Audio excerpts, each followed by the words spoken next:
Welcome to this session, which I know so many of you guys are fired up about. So give us some fire emojis in chat to let Troy know how much excitement you guys have for this one, because if you guys know Troy, you know he is the king of the primary tab. He could probably help us out with the summit and help us get out of that promotion tab, get it into the primary for this event.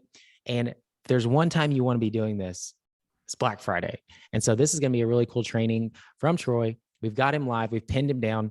He's in a hotel at some undisclosed location, and he's going to do a live talk on how to actually do that going into Black Friday. So give Troy some love in the chat. Let us know as you guys join.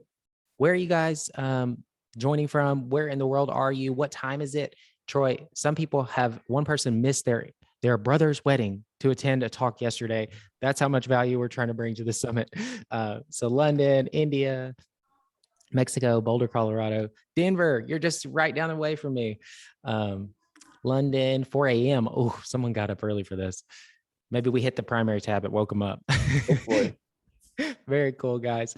Well, I'm going to turn the keys over to Troy. He is the expert on deliverability. There's probably no higher authority on this, despite, Troy, you're a young guy and you got so much more to go. So this is going to be a lot of fun. And we've had a lot of discussion, obviously, in the past couple of days around, like, what does the world look like in a post iOS 15 world? And you're going to help us navigate that a little bit. So welcome, Troy. Absolutely. Thank you, Rob. I appreciate it. And thank you, everybody who's here right now. I can't really get more like psyched up than this. This is super fun. And I'm glad you're all here to just learn about like email copywriting and just like internet marketing on Black Friday, which is like the time for all of us, right? So if you don't know me, I'm Troy, and I'm going to share my screen really quickly, and hopefully you'll get to know me a little more. So I'm going to be talking about how to avoid the Gmail promo tab and the spam folder this Black Friday. So obviously there's a couple of things that are like very simple with email, right? It's like simple things we know. We need to make sure people see our emails, and we need to make sure that we're sending a lot of emails. And obviously we want to have good offers too. If you do those things, even if you're not a great copywriter, you're going to do well on Black Friday. So I'm going to try to show you how to do the side to that. A lot of people, it seems like a mystery, right? Like deliverability. How do we increase that? Like, what the heck do we do? What even is it? So I'm going to show you all these things. So whether you're new or whether, you have your own list and your own business and you're established, how you can optimize things. So everything I'm going to show you is from experience, right? So scaling email lists to 6 figures or more per month. So none of this is like theory or anything like that. And another thing I want to stress too, like Rob said, I'm pretty young, right? So like at the end of the day, you don't need to have like been an email when it started 20 plus years ago. Like there's some simple strategies you can use. I'm gonna try to simplify them as much as possible so it makes sense.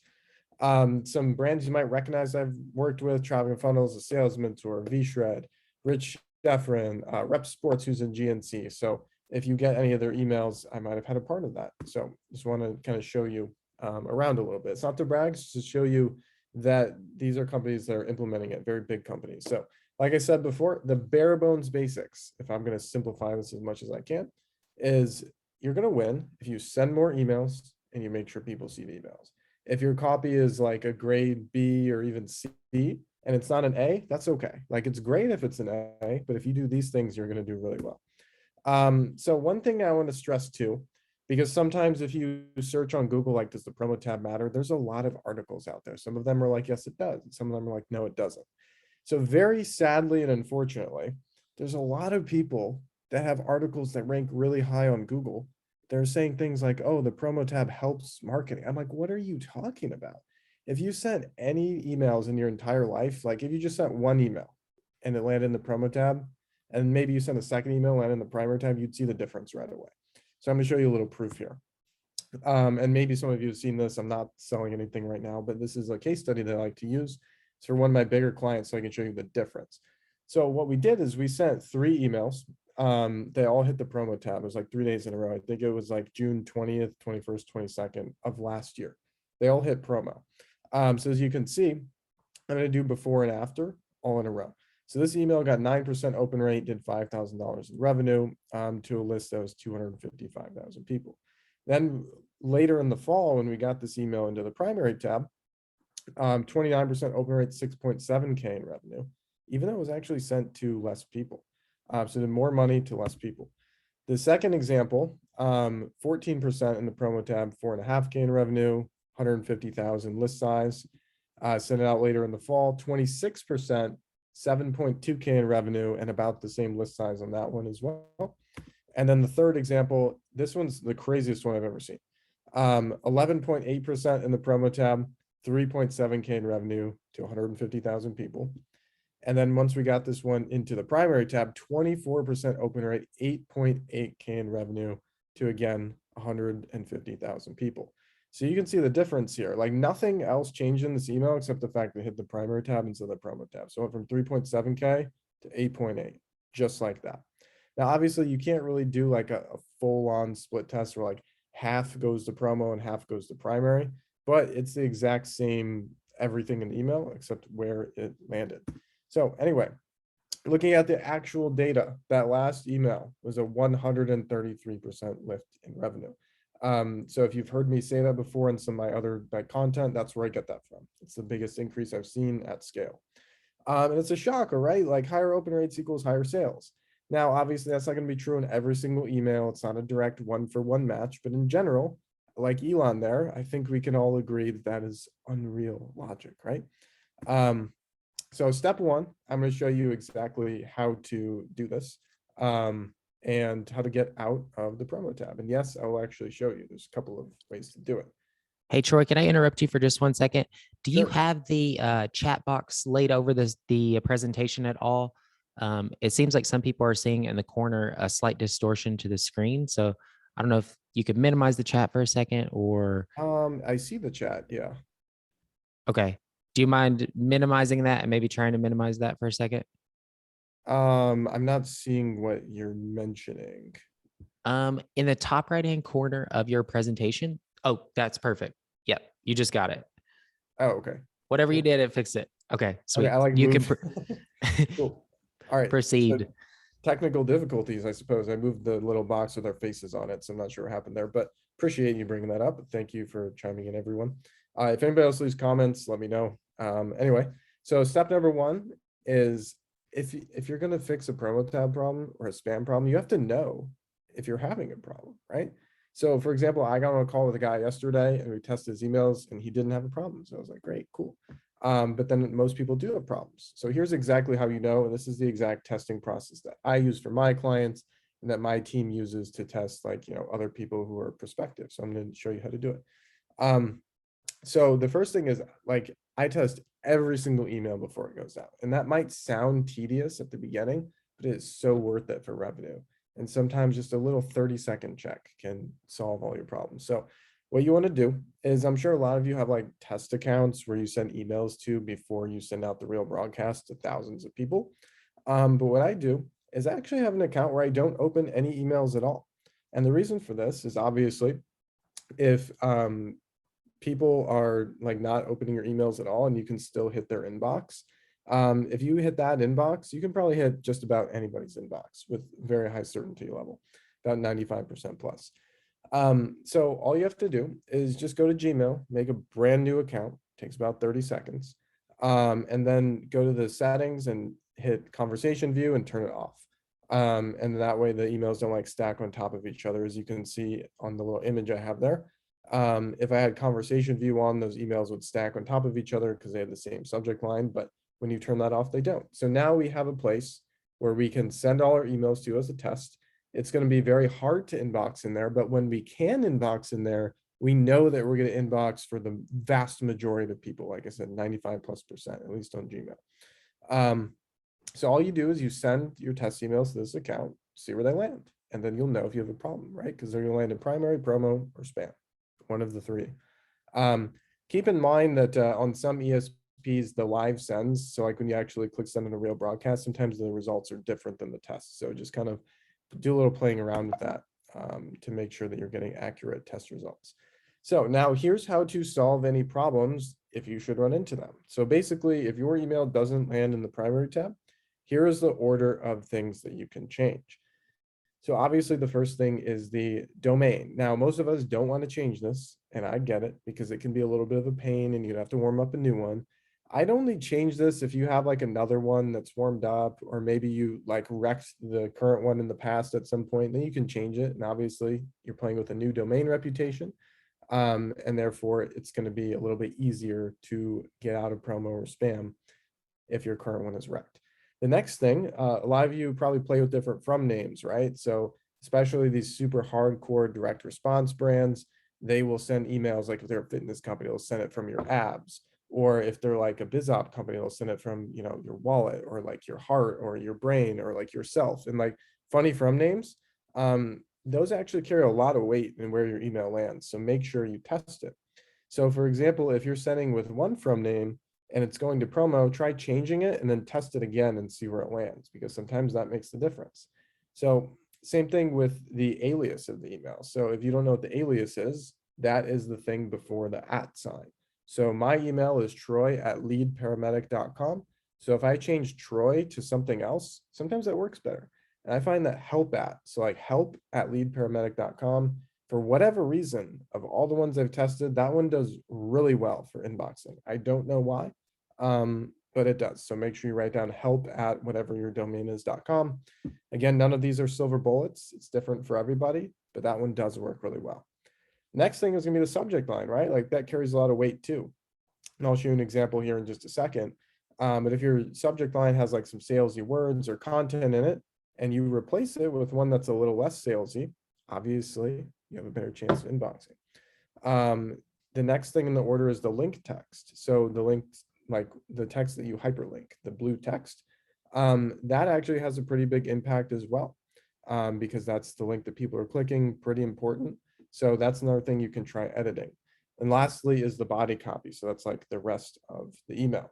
Now, this process can be a little tedious, and I'll get into more later, but this is like the bare bones basics of what you need to know. And if you have, 15 to 30 minutes, you can actually get most emails into the primary tab by just guessing and checking these things. So I'll show you a quick example here. This is an email that I got out of the promo tab manually for a different webinar I did about a month ago. As you can see, I was trying all these different subject lines, free live webinar, increase email revenue up to 133%.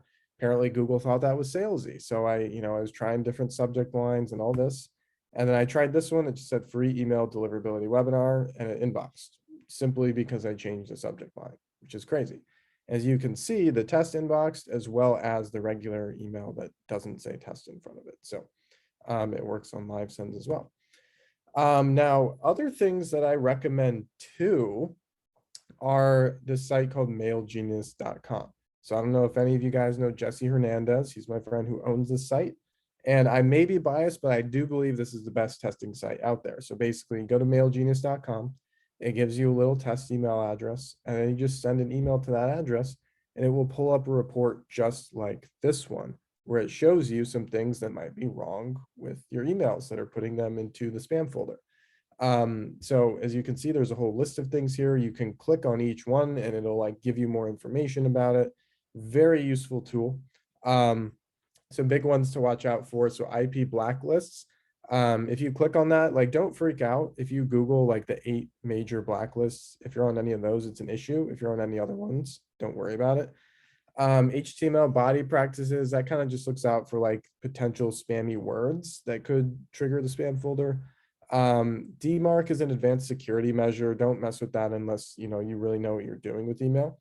But for SPF and DKIM, if those are like wrong at all, that can literally be an instant fix sometimes to get back into the primary inbox. So if you have any like further questions, I'll put my email at the end of this and you can ask those. That's totally okay. I just don't want to get too far in the weeds, but definitely use mailgenius.com if you haven't before. The next thing, if you're having some spam issues, there's a lot of sites out there like Mailworm or Inbox Ignite, where basically what they'll do is they'll send emails from like your G Suite account or whatever you use, and they'll go to their servers and they'll open the emails and reply to some of them. So obviously that increases your engagement and helps pull you out of the spam folder faster. Again, if you have questions on how to set that up, feel free to ask me. Pretty useful tool to use. So the next thing is postmaster.google.com. So that's Google Postmaster. So if you go here, Google will literally show you everything you want to see about your deliverability. They'll tell you how you're doing and how they view your domain reputation. So this one right here is an example. As long as you're on Medium, you're doing pretty well. If you have a really large email list and you do a lot of selling, sometimes it's hard to be on high unless you cut your list like very aggressively. So as long as you're on medium or high, you're doing pretty good. But again, the whole point is that Google will tell you exactly how you're doing, so you don't have to wonder how you're doing. And I'll get to a little more in a second on how you can fix this problem, but they'll tell you. That's the whole point of this. I don't know what happened. It looks like okay. Cool. So the next step I like to do, just a general rule of thumb with deliverability, is maintain the safe minimum open rate. So after you've solved any issues, you'll still want to hit that minimum 15%. So let's say that your open rates are on average like 10%, and then you fix the things that I've showed you how to fix so far. And let's say you get to like 13 or 14% or whatever you get to. You still want to maintain a minimum 15%. That's an average across the entire account. So there's a few ways to do this, right? You can segment your list harder and send to only engaged people. You can add more emails that get really high open rates and hence bring up your average. And I'll show you how to do that with automations. And obviously get out of the promo tab / spam folder, which we kind of talked about. So segmenting your list, a lot of you are probably familiar with this. So let's say you don't have any clue what I'm talking about. A good place to start is sending emails only to people that have engaged in the last 90 days. And you just check and see after you do that what your open rates are. So maybe your open rates are like 13%, and then you cut it down to only sending to people who have opened in the last 90 days. And now your open rates are above 15%. So, okay, cool, you're good to go. And you just adjust accordingly, right? So if I make it 80 days instead of 90, my open rates are going to go up because I'm sending to more engaged people. But if I do 100 instead of 90, then my open rates are going to be down a little bit. So you can actually control your open rates. And you're not going to make less money by sending to less people, because the people you're sending to, obviously, they can only buy stuff if they open the email. So if you're sending to a whole bunch of people that haven't opened in like 6 months, and then you cut it down to 3 months, you're not going to make any less money because you just cut off a whole bunch of people that weren't opening. And when you do that, your open rates go up, and Google rewards you because you have higher open rates and you're creating a better user experience for people, because they used to assume hey, higher open rates means people enjoy your emails. And all these big tech companies, that's what they want to see. They want to see happy users who open emails or, interact with you, all that kind of stuff. So most ESPs will actually give you a very simple way to do this. As you can see at the bottom of the screen, this is Entreport, for example. The condition literally says hey, as long as their last activity was 90 days ago or less, they'll be in the audience. So that's how you can change that up if you need to. Okay. Then sending emails that naturally get high open rates is another big one that a lot of people miss. And not only is this good for deliverability, but it's great for sales too. Because what we're going to do is we're going to send emails that get a lot of opens, a lot of clicks, a lot of replies. Even helps if you get favorites or people forward the email. Any positive action like that is really good in the eyes of Google or Hotmail or Outlook, whoever you're sending to. So you want to make sure that you get a lot of positive action. So I'm going to show you how to get some of those. And like I said, coincidentally, they also make really good sales. So the first email that I like to point out is the reply email. And this is great for deliverability because replies indicate people are very, very, very interested. So this is an example of the reply email. It's basically saying hey, what is your number one question about email marketing? Reply and let me know. Or whatever you teach or whatever you sell. You could be hey, what is your number one question or problem about blank? Reply and let me know. So this one, I included a little bit extra at the top because I send this out about 2 hours after my welcome email, which is a really good spot to send it. But if you're sending it out as a broadcast, let's say you've never sent this out before and it's your first time, you don't need to include the thing at the top. You can just ask them the question and keep it very simple. And when you do that, you'll get a lot of replies. And not only are these replies good for deliverability, but obviously you're hearing back from real people. So you're going to know, like if they tell you, hey, like if you're a fitness coach and they tell you, hey, my number one problem is like knowing what to eat, or is like knowing what lifts to do at the gym. Well, if a whole bunch of people say those two things, then obviously you know that you should probably send them emails about that. You should probably sell them things about that. Plus the fact that in general, when people reply to you, they're more likely to engage with you in the future, right? So like if let's say you come over to my house and I don't say a word to you and I don't even ask you a question, you're not going to like me. But if you walk in the door, I'm like, hey, how's it going? Like, do you have any questions? Anything I can help you with? You'd be like, oh, that's very courteous. And you're more likely to, like me and engage with me in the future. So exact same thing. We're just doing it over email. So these typically inbox really well because they're simple, get a lot of replies, which is great for deliverability. You learn a lot about your audience, so on and so forth. And I even send people a free bonus just for replying. So an active campaign, you can trigger like follow-up emails.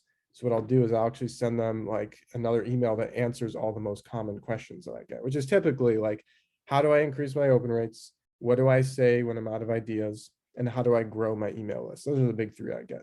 I'm starting to get more about deliverability, so I'll probably kind of add those into my little follow-up email. But if you guys are on my list, you probably know what I'm talking about. So don't underestimate this email. Implement it right away. It takes like 5 minutes tops. So the next email, which again, and if you look at these emails, like you don't need any crazy copy skills. Like this is so simple. This next one is even simpler. But this one is great because it's going to get a ton of clicks. So I think the subject on this one is like question or survey or something like that, where it's one word. I sent this one out for a fitness client of mine. They sell supplements, and it's like, hey, quick question. Which of the following you're most interested in? Please click your answer below and I'll show you my recommended pick for each. So then I just put 5 links in there with their 5 types of products. And it's like, click your answer now. So obviously if somebody clicks a link in an email, that's good for deliverability. And this email actually sells like crazy. And depending on which link they click, and some people click multiple links, is you can actually tag them based on the products or services that they're interested in. So you can better market to them in the future. And this email is so simple. And if you haven't ever sent it out before, do it because the sales numbers will actually shock you, given that this probably takes you 3 minutes to write. And it like, I don't want to make any revenue comments because obviously I don't know what each and every single one of you does. However, just do it and then email me later and be like, dude, that was the simplest email ever and it crushed. And a lot of people are probably wondering too, like, do having 5 links, does that affect deliverability? So anytime you have that question, like, hey, can I put this picture in the email? Can I put this link in the email? I'm going to revert back to the beginning of this presentation and say, test your emails because it's going to be different for everybody, right? So my domain reputation is different than yours. And a lot of them are similar, but they're kind of like fingerprints, or no two are exactly the same. So given that I have a really good domain reputation, I can probably get away with having a lot of links in the email and it'll inbox just fine. But somebody who has a little bit lower domain reputation, maybe they can't. So that's why you have to test it for yourself and see, because no matter how much experience I have, I can't tell you because I'm not an algorithm, I'm a human. So hopefully that makes sense. Another really good email that gets extremely high open rates. This is what I call a follow-up email. So this example in particular, this is when people click a link in one of my emails to go look at my main offer. And let's say they click to the calendar to book a call, but they don't actually book the call, or they click a link to watch a video and they actually don't, ever get to the calendar. What I'll do is I can track that as I create another automation that says, hey, if the person clicks a link to go to my video, and then I wait 1 hour and it checks to see if they booked a call. If they didn't book a call, then I send this follow-up email to them. Now, given that they just clicked a link and they're very engaged and they're just kind of like on one of my websites and they're looking at it, we can assume that they're probably going to open this email at a very high rate. Typically, these follow-up emails get a 50% plus open rate simply because you're hitting people while they're warm, right? So I send this follow-up email and all I really do is answer the 2 most common objections about my offer. So I'm like, hey, if you didn't have time to watch the whole video, click this link and I'll show you a transcript. And then the point number 2 is like, hey, maybe you don't believe me when I make all these claims. That's okay too. And then like, if you were to keep reading the email below, it would, show screenshots similar to what I showed earlier. So yeah, I just basically answer their objections and give them an opportunity to go back and book a call with me. This is very similar to like a browse abandonment email. So it's not anything crazy, and you don't need really amazing copy skills either. A lot of these objections, again, I pull directly from the reply emails that I send, because I send different types of reply emails for different lists that I have. And it does really well. And when I look at my booking calendar for my sales team, about 11% of the calls we get are directly from follow-up emails like this one, which is insane. Because if I didn't have this in place, I would have missed out on so many high ticket sales by now that I would be pulling all my hair out. So if you haven't set up a follow-up email that goes out when people take specific actions, make sure you do it. And again, this is a very simple leverage point. You don't have to write it every day. This is simply an automated email. You set it up once and it makes sales on autopilot, literally for the life of your email list. Now, I did want to give a bonus tip too, because every time I present, I talk about this one and everybody raves about it. I don't know why, because it's like extremely simple, but people love it. So if you look to this image on the right that has just like an iPhone inbox, you'll see that most people don't have an image in their like email. So it's like all these awesome people, I'm on their list, Dan Ferrari, Rudy Maurer, Taki Moore, like all these people, they either have like just a regular like blank default face, or it's just like the first letter of their name. And that doesn't stand out, right? So if you look at Chance, worked with Chance and Abdul for about a year. If you know them, they're one of the biggest biz op companies. Love those guys. What I did is not only did I put an image as their profile picture, which clearly stands out in a crowded inbox, but I also used a GIF. Same thing if you're on my email list. You'll see that it's like my face, my logo, my face, my logo. It flashes and it literally grabs people's attention. I get a lot of replies. They're like, how did you do that? So again, I use those replies and I was like, I should probably put this in my presentations, and people love it. So it's cool. And for Chance and Abdul, they had like two different people in the business, obviously. So just like flash their faces back and forth. You can get these made on Fiverr for probably like $5 or $10. And then all you do is you go to admin.google.com. And you can actually like change the permissions for your users to change their profile pictures and stuff. Some of you probably already have that turned on and you don't need to do it, but then you just go into your regular inbox and you just click on your picture and you change it and you just put a GIF in there. It's that easy. So if you haven't done that yet, highly recommend it. It's not one of those things that we can really like track per se, because we can't split test it either. It's either on or it's off. But it's really funny how many people ask me about it. It's insane. And it's one of those things, it's like, you're not going to be able to calculate it, but like, we live in a world where everything is like trackable on the internet and internet marketing and all that. But like, there's still human elements to it, right? Like a lot of the stuff I showed you, like reply emails, the way you make somebody feel when you actually reach out to them and they feel like, oh, this person cares about me. You can't track that, but that's good. So why not do it?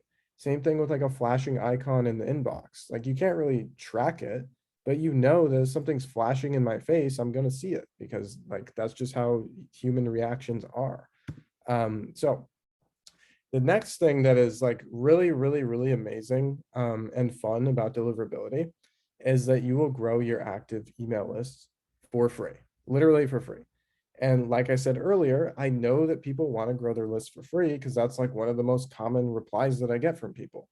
So naturally, I'm putting it in this presentation and I'm going to show you how to do it. So obviously, people say like, oh, I have a lot of dead subscribers, or part of my list is dead. Well, a lot of times the reason why they're dead isn't because they're old and they don't care. It's just because you didn't have good deliverability. You were hitting their promo tab or spam folder and they weren't seeing your emails. So after you fix these problems, why not send what I call a revival email to your dead subscribers and see how many you can save? Because if we can move them from like the dead unmailed list to the active list, then we're literally just pulling people for free back onto our active list without spending a dime on paid ads. If you do this well, you can recover 10 to 12% of your list. I've seen as high as like 36% before, but that was like a list that hadn't been mailed in a long time and they were all like previous buyers. So they were like kind of dead, but mostly just uncontacted. And then there's been other times where it just like didn't work and it got 0.6%. But on average, it's about 10 to 12 that I find. So to do the math for you, let's say you have a pretty big list. Let's say you have like 50,000 people on your list and 10,000 are disengaged. So if you can save 10% of them, that's 1,000 people revived. And let's say that you get leads for about $5 a piece. Well, you just saved yourself about $5,000 without spending any money on paid ads. Now, they might be worth a little less than like a new lead coming in because they've been on your list for a while. It's tough to say, but you are saving yourself a lot of money. So here's an example. It's a client that I got out recently, and he was like super stoked. He was like, I sent out the re-engagement email to my list. There's some results below. You know, we added 10,000 people to the active subscriber list. As you can see in the red box there, he added 9,190 people back to his active email list, literally just by sending one email. So he had 80,000 disengaged and he saved 9,000 of them. So that was 11.6%. So that's huge for him, because if he gets leads for like even $3 a piece, let's say, and 9,000 times 3 is like 27,000 that he just like found in leads. So that's a lot of money that he can now, you know, a lot of these people, and I'll show you the template here in a second. A lot of these people even book calls or buy stuff directly off the revival email. And then other people, you know, they need to be nurtured and they get your emails and they buy stuff over time. So it's more than worth it. Now to preface a couple of things too about iOS 15, I'm actually going to send an email to my list about that soon, but it's good to have like all the other forms of tracking too, right? It's not just open rate tracking, but you do click rate tracking, reply tracking, all that fun stuff. But I'm actually very proud of all the ESPs. Like they've basically found ways to know who opens on iOS 15. And most of them are not counting it as an open unless the person actually clicks a link. So they've kind of like protected us from the negative effects of iOS 15. So I'll address more in the future, but I just want to be clear on that. So like these re-engagement emails, revival emails, they will still be much more accurate than we thought they would be post iOS 15. So basically with revival, try this about maybe once a month or so as a broadcast, assuming that you don't have any major deliverability issues. Because like I said, it gets about 10 to 12% opens. If you send that once a month, no harm, no foul, right? But if you're sending them all the time and they get really bad open rates, just don't send them, but definitely try it at least once. So our whole goal with this, right, is to be a pattern interrupt. So you want to write an email that looks very personal and very curious, uses a different from name like we talked about earlier. A really good subject line is remember me. And then basically you just like, you want them to open the email, but after they open it, you don't want them to feel like shortchanged. So you definitely want to like give them some kind of value, and I'll show you how to do this. And obviously anybody who opens the email is added back to the active list.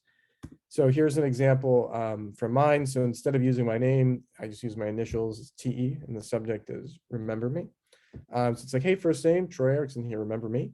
And then I give them a little like reason that they probably remember me from. So I say like, I've sent you some emails in the past about how to grow and scale an email list to 6 figures per month. You've probably heard of my product on Subsecret or maybe the anti-promo tab strategy. So like a lot of people have heard of that. So maybe that will ring a bell for them.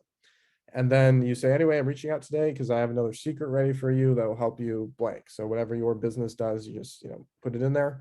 And then you give them a link to whatever that is, because you want them to click that link rather than like scrolling down and hitting unsubscribe or something like that. Now, if they do, it's not the end of the world. It's okay. Because remember, this is a revival email. Anything you get out of it is a bonus. You have nothing to lose, right? And then the last thing is, be sure to look out for my upcoming messages because I've got something special for you. And that just kind of keeps them, you know, involved and looking forward to your future emails. So we use the super curious from name and subject line, but the email still pays off, right? So it's like, we're not just like using a weird from name subject line and the emails are relevant. Like the email is still relevant. So we're holding true on our promises to people. So that is kind of how you do that. So to kind of recap this whole thing, right? So the biggest needle movers, in my opinion, like you can get better at copy, right? Like that helps. But if you improve the number of people seeing your emails due to deliverability, and you send a lot more emails, so not just like, you know, daily broadcasts, but also like the automations that we talked about. If you add those in, that's another like cool way to add more emails, especially the follow-up emails. You're not bugging people because you're only sending it to people who like clicked or showed some level of interest, right? So however you can add more emails and however you can improve the number of people seeing those emails, you're going to crush it. Not just Black Friday, but literally like anytime. It's just that Black Friday, the stuff is more pertinent because obviously like spam filters, promo filters are turned up higher. People are getting way more emails, so their inboxes are more crowded. They've bought other stuff from other people because like, remember, you're not the only one selling stuff and you're not the only one in your niche. There's all kinds of people out there and things get crowded. So if you do these things and your competitors don't, and they all go to promo and you go to primary, or they go to spam and you go to primary, guess who's going to make more money? You. And it's not even necessarily about competition. I mean, for some people it is, if you're like, directly selling e-commerce products versus somebody else's e-commerce products, that's one thing. But just remember, like, even if you don't have that, like, you're still competing against yourself. Because in business, like a lot of us, we can team up and we can help each other. And the level of competition is with yourself. And you just look at what you did last Black Friday, and you can kind of say, okay, this is what we did. Now this year, this is what we're going to do differently. Now we're going to track the results. And if you do these things, you're going to make a lot more money. So that's kind of the summary. And like I said, I gave you the pecking order earlier. I think Rob will give out copies of the presentation, or I'm not exactly sure how to get that, but obviously you can get it. I'll scroll back too if anybody wants to take a screenshot here in a second. But the next thing is the minimum 15% open rate. Now that's not like a set in stone thing. That's just the level that I feel very safe at. So if you're like 15, 20%, you're doing pretty good. If you're getting like way higher than that, great. But like, 15 to 20% is kind of the minimum that you want to get. Otherwise you could start dipping into like spam if something else went wrong. So it's just like an extra level of safety.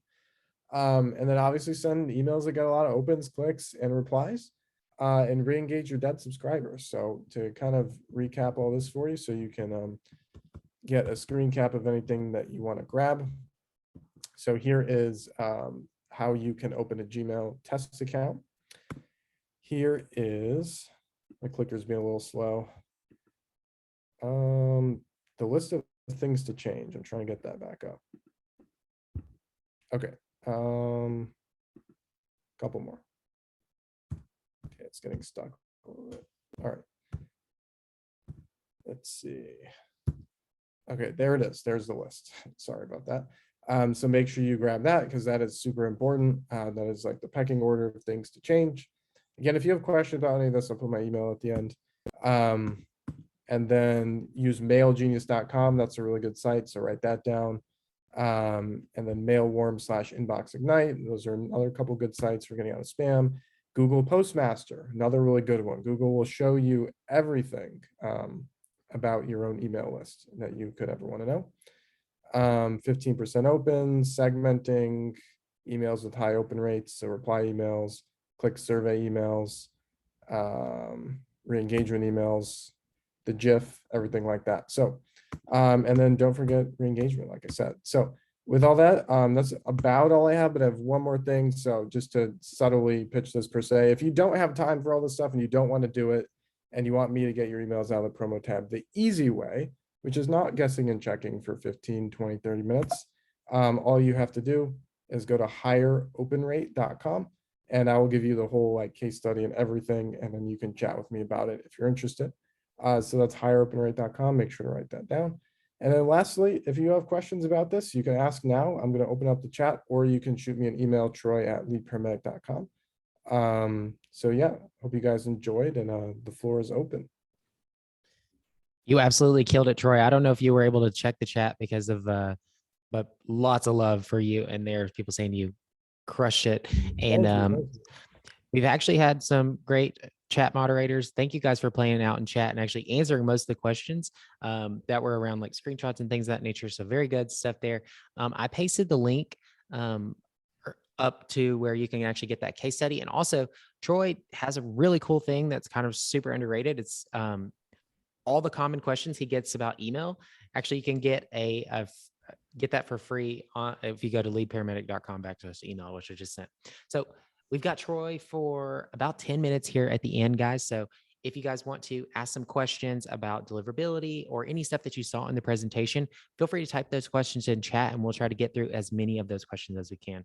So Troy, I don't know if you can see the chat, but quite a few quick questions in there for you. Yeah, I can. So I'm just going to go through some of them. If your question's already answered, I'll just try to like group them together.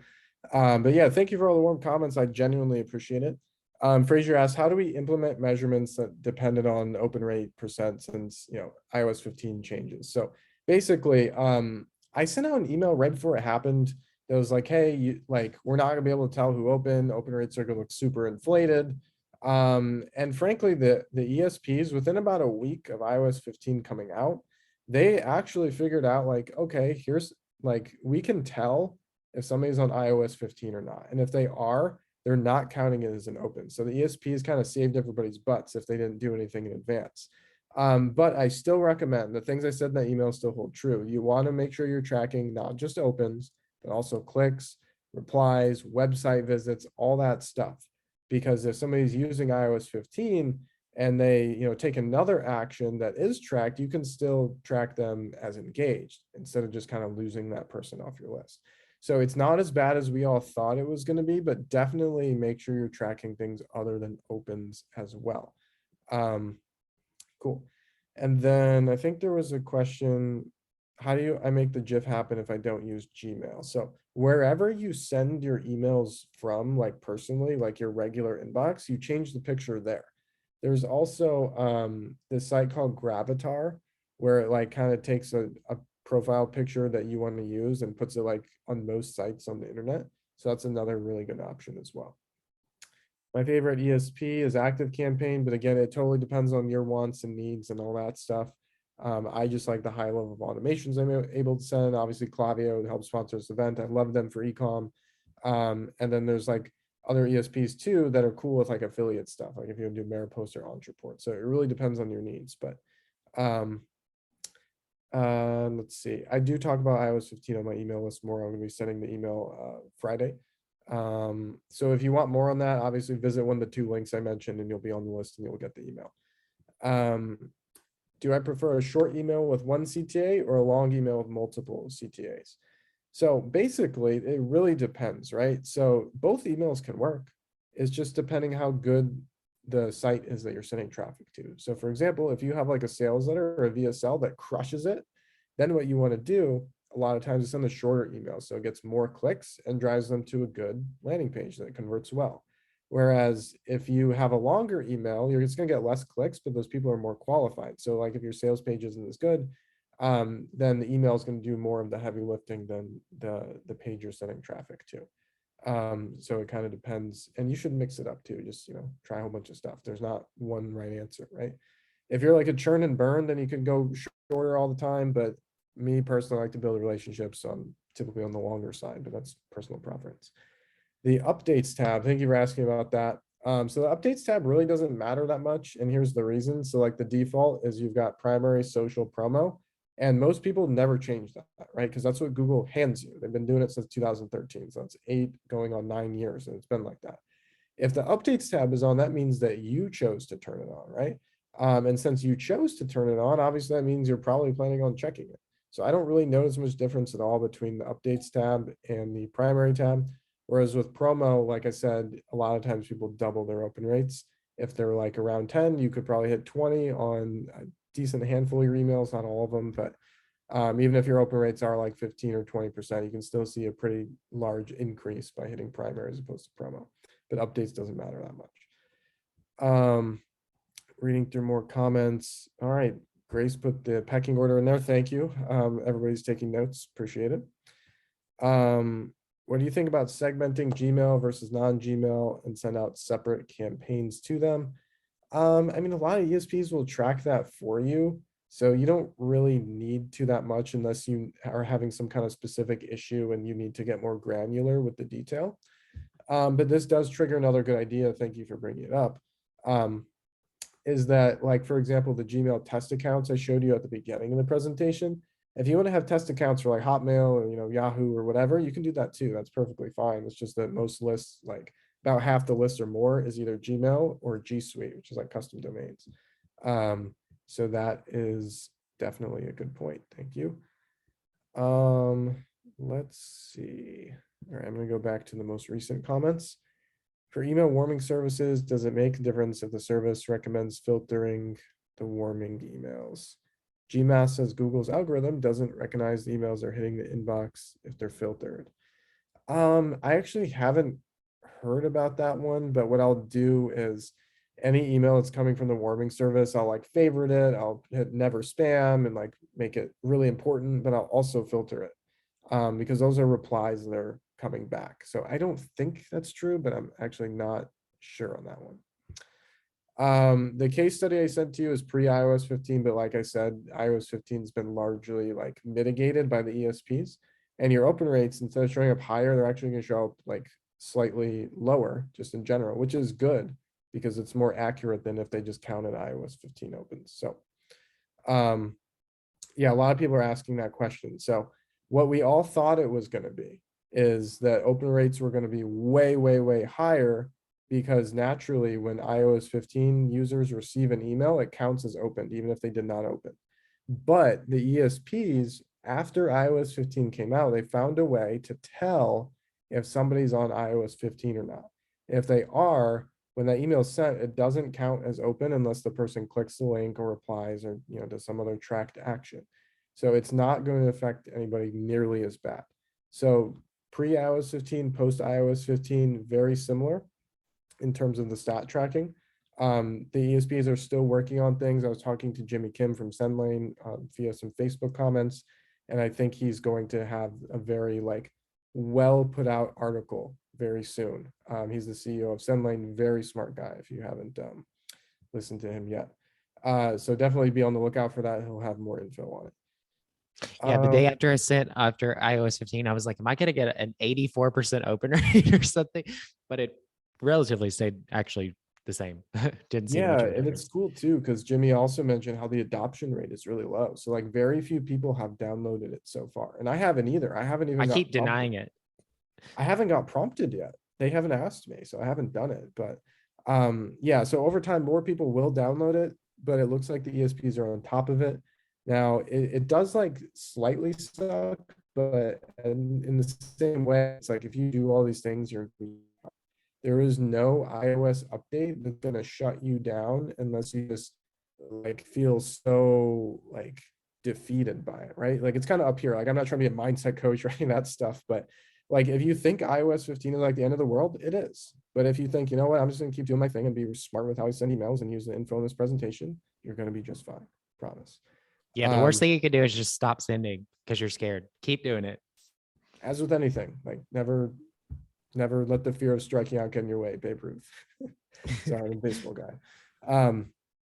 What do you think about using a burner email to send emails as insurance? I assume you're talking about cold emails. Cold email is a little bit different with like canned spam policies. So like you can't like it's okay to cold email people, just don't do it from an ESP. I think GMass is like built for cold email, if I'm not mistaken. But yeah, I mean, there's people who have like multiple domains set up and they'll send out cold emails. And if one goes bad, they'll jump to the next one and repair the original. I don't do a lot of cold email, actually, like none, but that is one method that people use.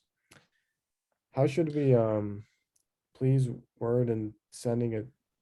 I'm a little confused about that one. But if you're asking how to like reach out to people in cold email, the best way that I find is like, especially if you're just starting out, is to send personalized emails. So don't like cut and paste the same exact thing.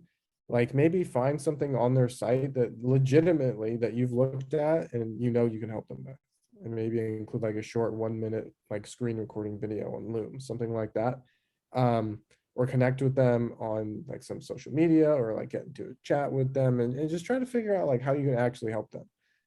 Because the mass cold emails, they can work, but the lead quality is gonna be a little lower because like you don't have that personal touch.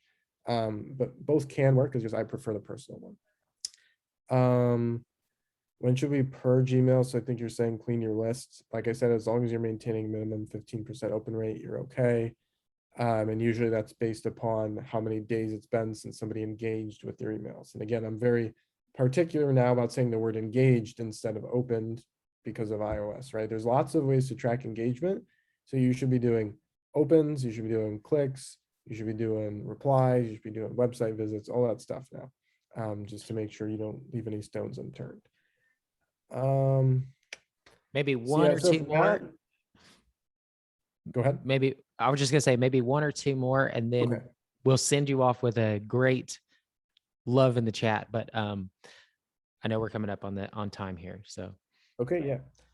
So Matt said the only thing that counts is clicks, everything else is BS. So I think he means that in the context of like clicks, like obviously there's a pecking order of things there too, right? So like obviously most important is sales. So we can make the argument that like sales matters, everything else is BS, right? but it's going to go like sales, clicks, opens if you want to simplify it. So basically what he's saying is like, if you're too focused on opens instead of clicks, then your focus is a little bit off, right? So obviously to get clicks, you need people to open the email. So it's still important, but he's just saying clicks are more important. So obviously like you get more clicks, or sorry, you get more opens, you get more clicks, you get more sales. They all work together. So I'm not disagreeing with that. It's just, a different way to say it. Yeah. Same thing. Somebody's asking about image heavy emails. You have to test them like we talked about at the beginning of the presentation, because maybe you're good, maybe you're not, who knows? Somebody said, should you ask people to move your emails to the primary tab? Well, if you use the testing process and you're hitting the primary tab, like for sure, you don't need to like tell them to do that. And the reason I don't like telling them is because, especially in niches that are not full of internet marketers, and you're like saying, hey, move your email over, like they might not even know what that means. I'm serious, especially if they're on mobile. I don't even know if you can. So I'd rather use that little slot in my email to be able to serve them or sell something. So yeah, I think that's pretty much all the questions. Yeah. Some people are asking how to track. I think you can use IMAP as well in certain instances. If you have questions about that, and you can email me. But as with anything, right? So with all that being said, too, you can email me, or if you had more specific questions about getting out of the promo tab, you go to higheropenrate.com, and that has everything you want to know. So yeah, thank you all for being here. I certainly appreciate it very sincerely. It means a lot. That over 200 people show up on a Zoom call just to watch me talk about email. It means a ton. And thank you to Rob and Chase and Clavio, like everybody who put this on, because it's been amazing. Yeah, thank you, Troy. I don't know if you can see the chat right now, but people are loving you. This one was a lot of fun. So thank you guys for showing up for this one. We have just a few more sessions of the day, but it is going to be a good one if you come and join the one at the top of the hour. Both Nikki Elbas is going to be sharing a copy and paste campaign that you might be able to deploy for Black Friday, which I'm very curious about. I'm so sad I'm not actually on that session. And then going to see how to profitably spend $1 million in a weekend with my former coworker, Jeremy Waddell, which is going to be a lot of fun. So thank you to Troy, and we will see you guys in the next session. Thank you, guys.